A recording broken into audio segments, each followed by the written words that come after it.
Ang video na inyong mapapanood ay naglalaman ng mga eksenang hindi angkop sa mga sensitibong manonood, kinakailangan ng patnubay at gabay ng magulang. Update: tuluyan ng nasampahan ng kasong homicide ang sundalong si Major Albert Peralta. Kasalukuyan itong dinidinig sa Regional Trial Court ng Capas, Tarlac. Samantala, nakarating sa bitag ang impormasyon na patuloy na sinusuyo ni Major Peralta ang ama ng nasawing Kafgu, na hanggang ngayon ay nagdadalamhati pa rin sa pagkawala ng kanyang anak. Matatandaang si Randy Manalo, ang nasawing Kafgu, ang pangunahing sumusuporta at nagpapadala ng pera para sa kanilang pamilya. Bilang tulong, kasalukuyang nagtatrabaho sa bitag ang kapatid ni Randy na si Ronald Manalo upang makatulong sa kanilang pangpinansyal na pangangailangan.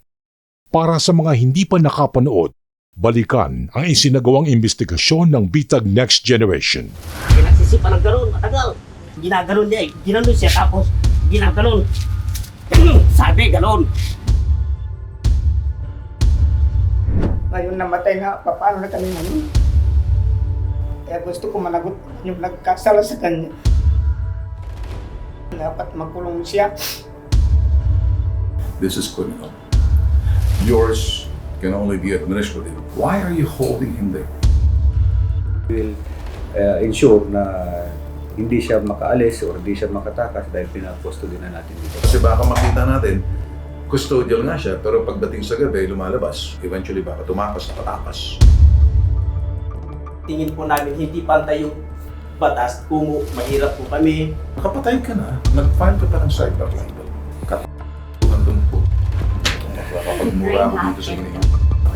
We want to look forward that this guy should be discharged dishonorably, taken away the pension and anything. He should suffer the consequence of his action for not thinking.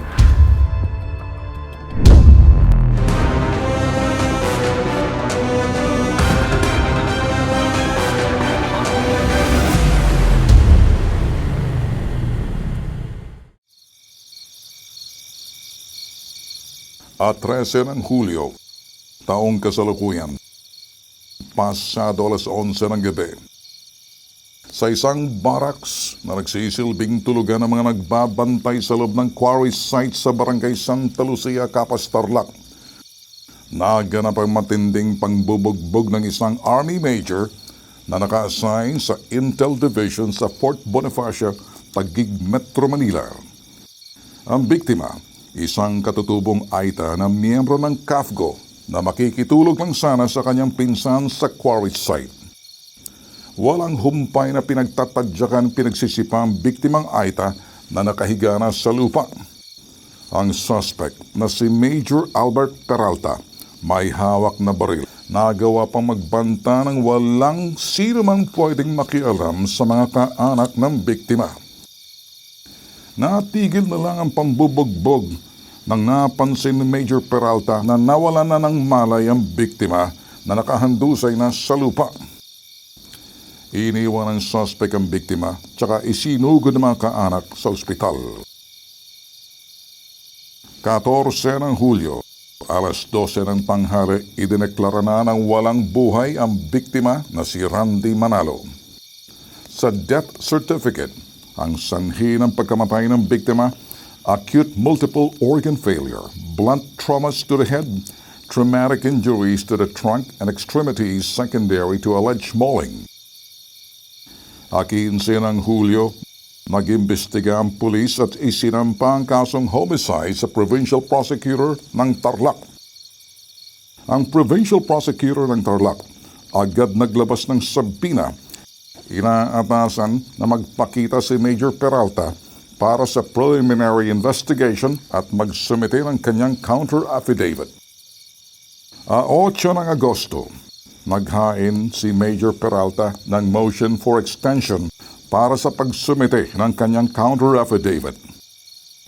At 12 ng Agosto, inatasan muli ng Provincial Prosecutor's Office ng Tarlac si Major Peralta na humarap sa preliminary investigation. Simula noon hanggang kasalukuyan ayon sa mga kaanak ng biktima, hindi humarap ni minsan si Major Peralta. 5 ng Setyembre, idinulog ng ama ng biktimang Aita sa bitag ang kanilang problema. Ano nangyari na bakit siya pinagbintangan? Nakaupo po siya noong nagpakilala si Major Peralta sa kanila at ito namang biktima po ay nagsabi na ako din po sir ay takbo. Doon Okay. daw po sinampal na daw po ni Sir Peralta. So wala bang umawat, wala bang nakakita doon sa ginawang pambubugbog ng Major sa iyong anak? Kung mayroon pong umawat yung pinsan niya, kaya lang tinutukan ng baril, hindi makapaglaban. Karoon nagtamo po siya ng fracture sa rib. Kahit tumba na yung kawawang si Randy, nakatutubo, pinagsisipa pa? Yes sir, ayun po dito sa kanilang statement po sir. So, immediately, nung nakarating nga sa Philippine Army, lalong-lalo doon sa kanyang unit, na ay nagkandak agad ng investigation ng unit, temporarily hold siya in custody. And we can assure yung family na bibigyan natin sila ng hustisya. Ang lahat po ng kasapi ng Armed Forces of the Philippines na nakakagawa ng anumang krimen sa ilalim ng Revised Penal Code. Ibig sabihin ito'y pinaparusahan na ng Revised Penal Code. Ito yung mga ordinaryong krimen kagaya ng pagpatay, krimen na nakasalarawan sa Revised Penal Code, regular courts po. That the regular civilian courts, the priority and must have the primordial right to try these criminal offenses. Si Gaspar Manalo, pinsan ng biktima, nasaksihan kung paano binugbog ni Major Peralta ang kafgo at katutubong Aita na si Randy Manalo. Ang position po dito, sir. Sino nandyan? Si Major po. Si Major nakatayo po dito. Hawak po ng baril dito. Sabi yung sundalo nagpakilala sa akin, sabi, ako po, sabi niya, kilala mo ba ako? Sabi po niya, hindi po. Gusto mo ba akong makilala? Sabi niya, opo sir. Ako si Major Peralta, sabi ko. Si Pegaron. Nung natumba po, tumayo po ako dahil kunin ko sana yung bata. Sir, ako walang kasalanan yan, sabi ko. Wala kang pakialam, sabi. Wala kang pakialam. Gusto mo, ikaw pa rin. Wala. Galit ko eh. Ngayon, nung nilokso ng ganon, pinagsisipan ng ganon, matagal. Maawa po kayo. Sabi ko, huwag kang kikibo. Hindi ba, nandun ako, nasubsub na po doon. Nakahiga na dyan. Nakahiga na po. Okay. Hindi na po nakagalaw. Ano bang ginawa niyo nakahiga? Ganon po yung tira ng kapatid ko, sir eh. Madam, ganon po yung ganon po yung niya. Natumba dyan. Ganon na po. Oh. Tapos sinipa po dito. Nakasapatos ba? Nakasapatos, madam. Nakakumbat. Grabe ba ang sipa? Grabe po, madam. Kasi ginaganon niya eh. Ginanon siya, tapos ginaganon. Sabi, ganon. Tinalunan pa? Oo, ganon, tinalunan pa, ganon. Dadalhin na yata kita ilalabas sa salbit, sabi niya eh. Sabi po niya, huwag kang pag-alis ko, sabi niya, sa tagal ng panahon, huwag kang maglabas ng kaso dito sabi. Para hindi ka may damay. Hindi na po ako nakakibo dahil sa takot po na naramdaman ko. Noon, sumakay na po, umalis na po. Dumating naman yung manugang po, nakamotor. Dinala na po namin sa ospital. May malay, walang malay. Wala nang malay po. Dahil lumabas na po yung dugo sa bibig at sa ilong. Sir Peralta, alam mo naman, kitang-kita mo napakaliit na tao tapos pinahirapan mo pa siya ng ganun. Ay. Sir, dapat... Ay, hindi ko na po Hindi ko po akalaing magagawa mo yung ganun sa aming kapatid. Halos kayo po ang lamang sa amin. Kagaya po ng kapatid ko, siya, kapgo lang siya, ikaw Major. Sa pamumuhay, siya rin po ang lamang sa amin. Kahit saan anggulo po tignan, kami lahat dihado po. Ang kuya ko po, maliit lang po siya sa akin. Kahit saan po magtanong sa buong hanggang dito sa barangay, wala pong inaway si kuya. Kaya nagtaka na lang po kami nung nabalitaan namin na may nangyari po. Hanggang ngayon durog pa po yung puso namin dahil wala pa pong nakukuhang ustisya po yung kapatid namin.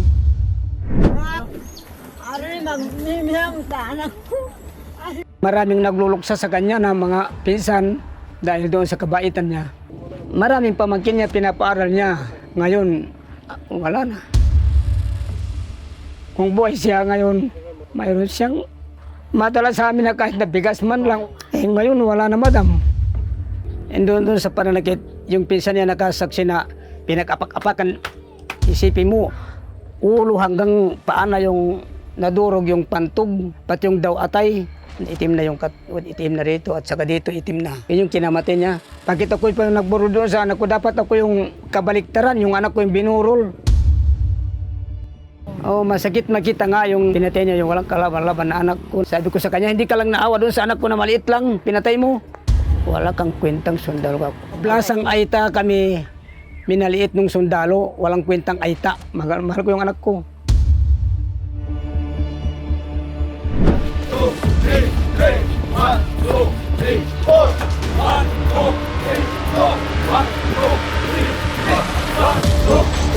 Habang nasa Kapas Tarlac, nakausap ng bitag ang kafgo na si Ruben Tanglao, dating kasamahan ng biktimang si Randy Manalo. Matagal na namin kakilala, matagal ko nang kasama si Manalo sa serbisyo. Kaya alam ko at ugali niya. Wala akong masasabi sa kanya dahil masipag, unang-una masipag, matyaga sa trabaho, lalong-lalo sa mga kabundukan, yung may pinahahanap kami. Yun, ginagawa naman niya, nag-response naman siya. Kung sa kanya, tanggap niya yung sahod, ma'am, agad-agad, ikukuha niya yung pera sa tatay niya. Siya lang ang inaasahan, ma'am, ng pamilya. Kaya masakit man sa nangyari sa kanya, ayan, parang pilay sila. Pero masakit sa amin ang pagkawala niya. Part siya ng buhay namin. Sa isang komunidad kami, isang pamilya, kumbaga. Sana bilisan naman yung pag-iimbestiga nila para kung ano yung lalabas na resulta para makapanagot naman yung hindi tama ang ginawa. Kung ako lang hahatol, talagang hatulan ko agad kasi tao na pinatay na Kasi may ebidensya naman, ma'am Buhay ang kinuha niya. Dapat mabilis din sana, ma'am. Yun lang ang pakiusap po sana para makaroon naman ng ustisya ang kawawa naming kapatid sa serbisyo. Dahil sa matinding pagkadismaya ng pamilya sa mabagal na usad ng kasong homicide, inilabas ng kapatid ng biktima ang kanyang hinaing sa social media. Ang nasabing post, ginamit ni Major Peralta na dahilan para sampahan ng kasong cyber libel ang kapatid ni Randy na si Malu. Si Malu po dahil sa hindi pa na-resolbahan po yung kaso ng aming kapatid na si Randy, nag-post po si Malu. Tapos doon na naman po nakasuhan na naman yung kapatid ko na si Malu ng yung nga po yung pagtungkol doon sa pagpupos. Ngayon ilang beses na po humarap si tatay ko sa prosecutor. Yung sa amin po doon sa kapatid namin na namatay, halos hanggang ngayon wala mga update. Doon sa level na kaso, hindi namin kasalanan yun dahil paano namin kasalanan yan na hindi naman namin magawa yun kung hindi siya nagkasala sa amin. Kaya na-ipus yan dahil doon sa ginawa niya na pinatay niya. Anong mas mahalaga doon sa pagpatay at saka doon sa pag-post? Wala kaming alam na kaso pala yun o ano dahil kami mga katutubo, inosente, walang alam.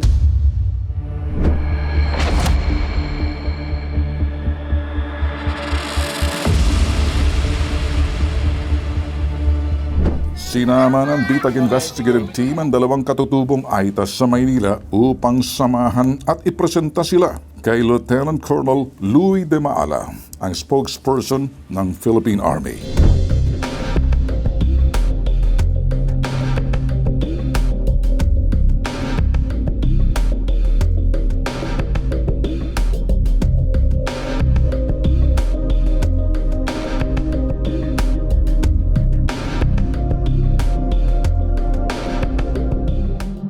Is he under the custody of Fort Bonifacio? Nasa custodial center natin siya ngayon. Okay. Kumbaga yung custodial center, nandiyan lahat nakakulong ng may mga paso.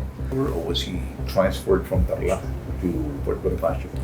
It is assigned talaga siya sa intelligence regiment. And during that time nung nangyari yung incident is nakabakasyon siya. Si Major Peralta is supposed to be reassigned to 8th Infantry Division sa Samar area. Okay. So nung nalaman natin na meron siyang ongoing case sa criminal case, kaya pinahold na natin and na natin siya for custody. Have you been getting the summon ng DOJ? Nalaman natin na mayroon siya existing na criminal case because of that subpoena. Let's talk about Republic Act.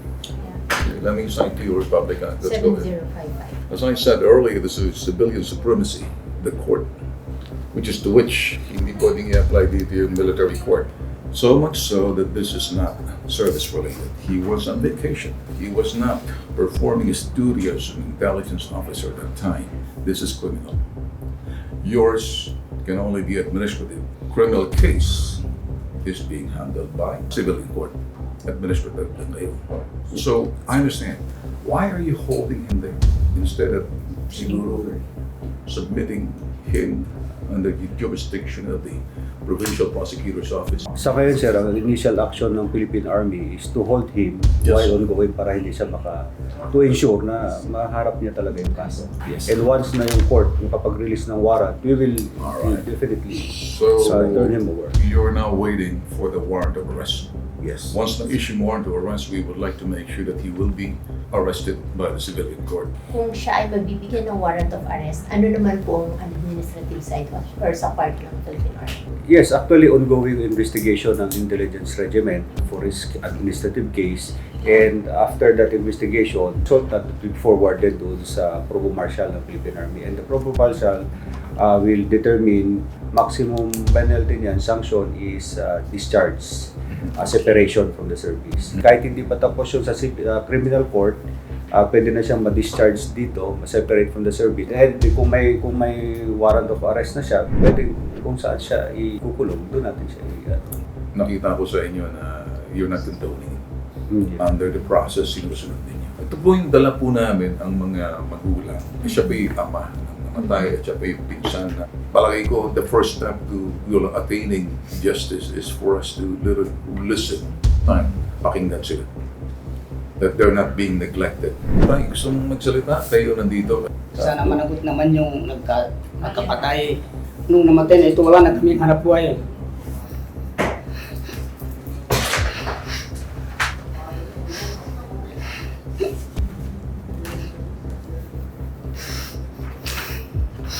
Yan bang bubuhay sa inyo? Ito po yung naghanap buhay sa amin. May sweldo ba ang CAFGO? Meron silang allowance, sir. Nagbibigay suporta sa iyo? Suporta po. Ito lang po, sir, yung trabaho. Yan may trabaho. CAFGO. Ngayon namatay na, paano na kami ngayon? Na siya daw yung naghanap buhay pag namatay, ano na yung mangyayari? Kaya gusto ko managot yung nagkasala sa kanya. Dapat makulong siya.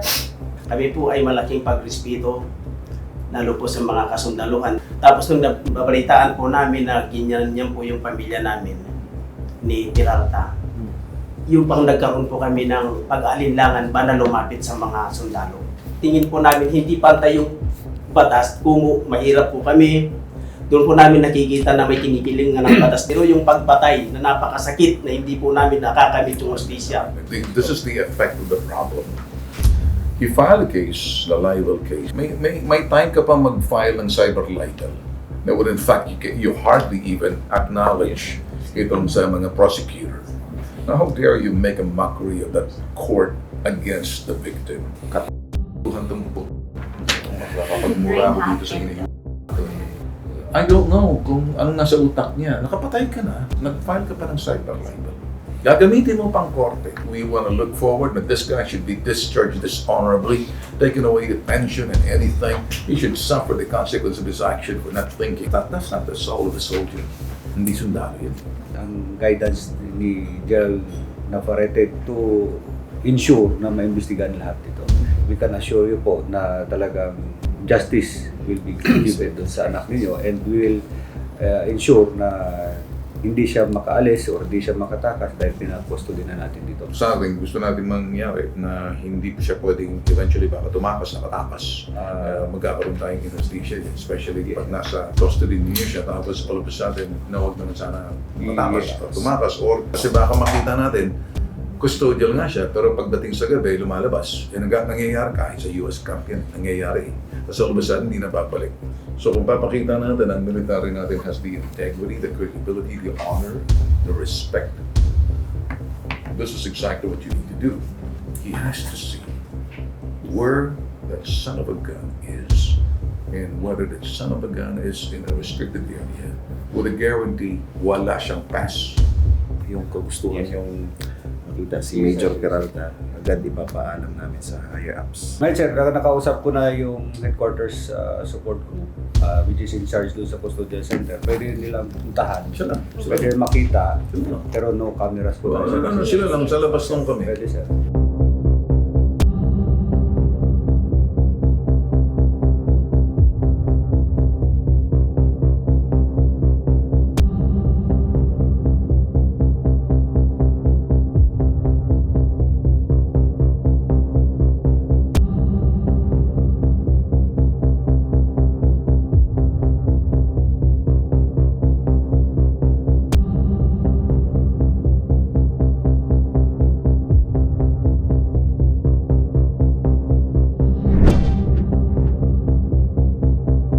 Iniharap din ng bitag ang mga katutubong AITA sa IBMI NGO at sa Regional Director ng National Commission on Indigenous People, Region 3. RD, isa daw po pala sa challenges po na pinakaharap din po ng complainant po natin is hindi po nila maintindihan yung mga case documents na dumadating sa kanila.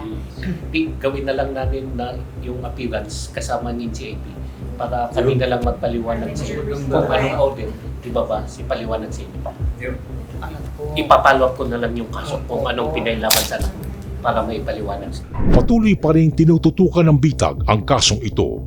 Hindi makikialam ang bitag sa magiging desisyon ng pamilya ng biktima. Karapatan pa rin ng sospek na makipag-areglo at hindi ito iimpluwensyahan ng bitag. Kung para sa pamilya ng biktima, ang hustisya ay makakamit sa pamamagitan ng pakikipag-areglo, ito ay igagaling ng bitag. If you like this video, give us a thumbs up, click like, and subscribe to be notified.